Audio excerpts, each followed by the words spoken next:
Hello my friends, welcome back to my channel. So today I'm going to be talking about my feelings about the Bridgerton Netflix series. It just came out yesterday on Christmas. Today is December 26th and I binged the entire series yesterday. I watched all 8 episodes. I could not stop watching it. I was obsessed with it and honestly I haven't stopped thinking about it. I am in love with it. So this isn't going to be necessarily a critical review. This isn't really going to even be me talking about how it compares to books or how it's different from the books. This is honestly just going to be my feelings about it and what I thought of the overall season, the first season of the Bridgerton Netflix show. So like most of us, I think, like I was absolutely dying to watch the Bridgertons when it came out. Like I was up at midnight and I was refreshing my phone because I thought I would watch it as I was still up, you know, like wrapping presents and all that stuff, but it didn't download on time and I was tired, so I fell asleep. So as soon as Christmas Day happened and we had our presents and my kids were busy with their own stuff, I got my headphones in and I just watched it. I watched 1 episode and I thought, okay, that's good. That's all I'll watch for today. And then honestly, I'm like, no, I need to watch the 2nd episode. And then I'm like, no, I need to watch the 3rd. And I just kept binging it, one after the other. And I just honestly am completely in love with this series and what they did with it. I'm not even really going to talk about well, I'll tell you, the basic plot is we have Simon and Daphne, who are this young couple in the Regency time period. Simon is a duke who is in town for the marriage season, and he is really being hounded by all of these young women who want to land the Duke. And Daphne is trying to find a husband, and so she isn't really getting her fair share of suitors that she wants, and so they form an agreement that they will have this fake dating relationship where Simon will pretend to be in love with Daphne in the hopes that it will get all of the young women to leave Daphne alone, and specifically their mothers, and that Daphne will catch the eye of all of these other young gentlemen and hopefully find a love match. But as it often happens, that their alliance develops into a friendship, which then develops into love. And it was just completely beautiful to see. And as soon as I finished watching it, I got onto my Instagram stories. My Instagram is linked below if you ever want to follow me there. I post a lot in my stories almost every single day. My face is in there talking to you. But I had to get on there and just almost shout that the thing I loved the very most about this adaptation was that they captured the feeling that I had when I first read The Duke and I. When I first read The Duke and I, the overwhelming feeling that I had when I finished reading that book was that love conquers all, and that we can forgive, that we can move past mistakes, that we can try every single day to love and care for the partner that we choose to be with. I loved that feeling that I got from the first book in The Duke and I. I just was in love with it. And, you know, obviously it has its problems, you know, like we're not going to talk about that today. We're just basically going to gush about it and all of the positive feelings that were there, because I can't even tell you, when I finished reading The Duke and I was just overwhelmed with this feeling of happiness, and I loved that concept of working in a marriage and not giving up, and not even just working to live together, right? As we kind of see the Featheringtons do in the Bridgerton series. We see Mama and Papa Featherington, like they're in a marriage and they make it work. There's not a whole lot of love between them.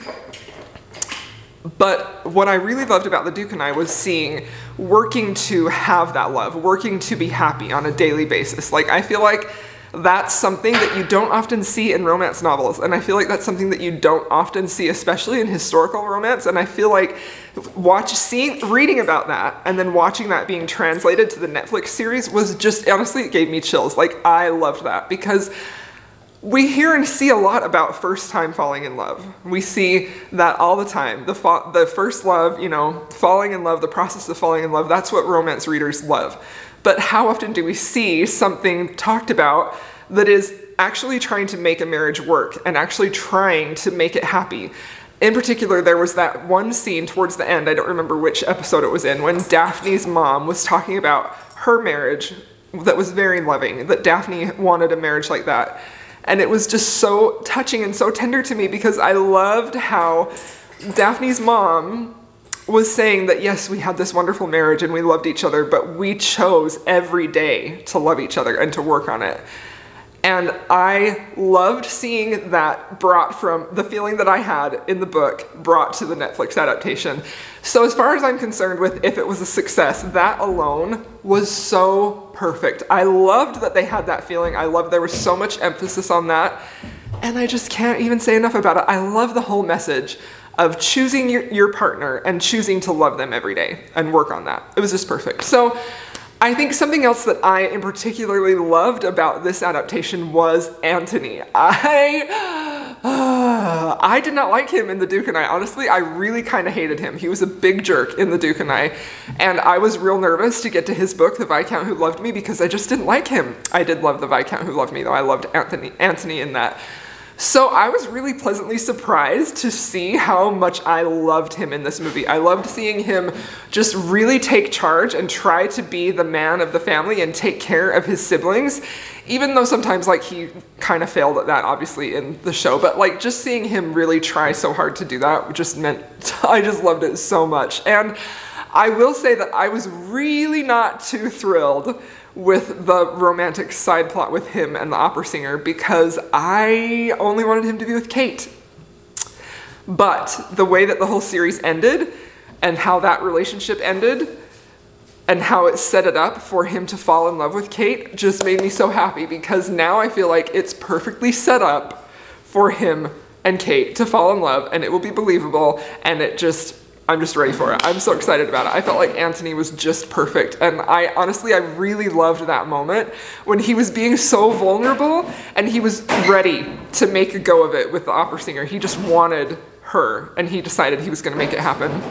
And I loved seeing how vulnerable he was about that. But then I was also not happy that he got his heart broke, but happy for how it's going to play out in the next season. Like, I just loved that. Oh, I loved it so much. Another thing I loved about this Netflix adaptation was absolutely Penelope and Eloise. Oh my gosh, I loved them so much. Like, I could talk about Eloise for days. I loved how strong and feisty and just how set in her ways. I loved how smart and intelligent she was, and I just loved it so much. That whole scene when her and Benedict would go out on the swings and share a smoke. I just loved it so much. I loved seeing the sibling relationship. I feel like that was another thing that was perfectly captured, not to skip ahead, from the books to the Netflix adaptation was how great they captured that feeling of family love that the Benedicts have. How the siblings all loved each other and got along, although I kind of wish that Daphne and Eloise had a little bit of a better relationship on the screen in the Netflix show, but I really loved how devoted and loving that they were with one another. I just loved it. I loved, like, as soon as you watched them in their home, especially in that dinner, when Simon comes to have dinner with them, it just felt like, yes, this is the Benedicts that I've been reading about, and I loved it. I loved it so much. It was just so great. Violet was fantastic, the mother. I adored her so much. She was perfect. The actress who played her was perfect. She captured that role of just fiercely loving and caring for her family so much. I just loved it. I loved it so much. Also, back to Penelope and Eloise. Okay, so Penelope, my heart broke for her throughout this whole show. She was so precious and she was so sweet and I was rooting for her so badly. I wanted, even though it wasn't time yet, I wanted her to be happy with Colin, like, so bad. I just wanted that so bad. And I loved, even though it's not necessarily canon to the books, I really loved that we got to see that she was Lady Whistledown at the end. I loved that because I feel like the whole entire first season, you're so caught up in sort of feeling sorry for her and just like your heart is hurting for her and you want her to be happy, and then to see that she was the one who was Lady Whistledown in this season, it was just fantastic because it just felt like, you know, she's not helpless and she's not alone. Like, she is a powerful, strong, smart woman, and I just love that so much. I honestly, like, I can't even talk about this without gushing because I am so in love with this show. I'm gonna watch it again today. Like, am I gonna spend the next 8 hours watching it? Maybe. I just loved it so much, you guys. I can't even talk about it. It was so perfect. I loved and adored it so much. I also, the way you have to move is thank you. I will say that I was honestly, I was really bummed to see Marina. Like, I really did not love seeing her play that role of, like, it just hurt to see her with Colin. Like, I really, that was the thing that I was like, I don't know if I like this. But it was, like, it was an interesting plot in the show, but I don't know how I loved seeing it played out right now, but it made the show interesting, it made it engaging. So now let's talk about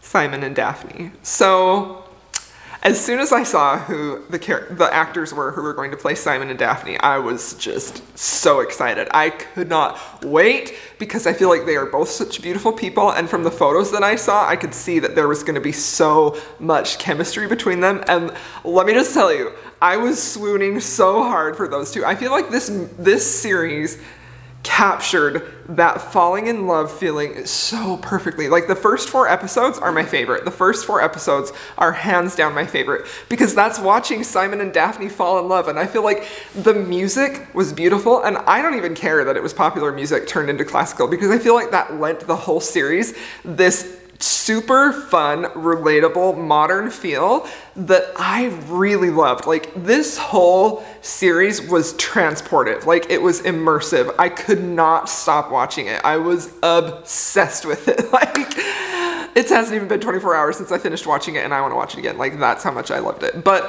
hands down, my favorite aspect of it was without a doubt Simon and Daphne. Like, every single camera angle into, like, that moment when they're looking at that painting and Daphne's talking about how she feels about this painting that Simon kind of had in a place of prominence because of how his mother felt about it, and when he was reacting to Daphne talking about how she felt about it, and they just barely touched and held hands, like, oh my gosh, I died. Like, I died. Like, that was a moment where I'm like, okay, I need to rewind and watch that over and over and over again. I feel like the swoon factor, the falling in love moments was just so beautiful. Like, every dance, Daphne's dream, when she's dreaming about dancing with Simon, oh, it was so beautiful. When she watched him lick the ice cream off the spoon, when she watched him at the boxing match and she was, like, visibly, like, eyes popping out, like steam raising off of her when she saw Simon's forearms, it was so perfect. And I loved how they, like, I don't know, man, like, I am a sucker for historical romance period pieces. Like, absolutely a sucker for it.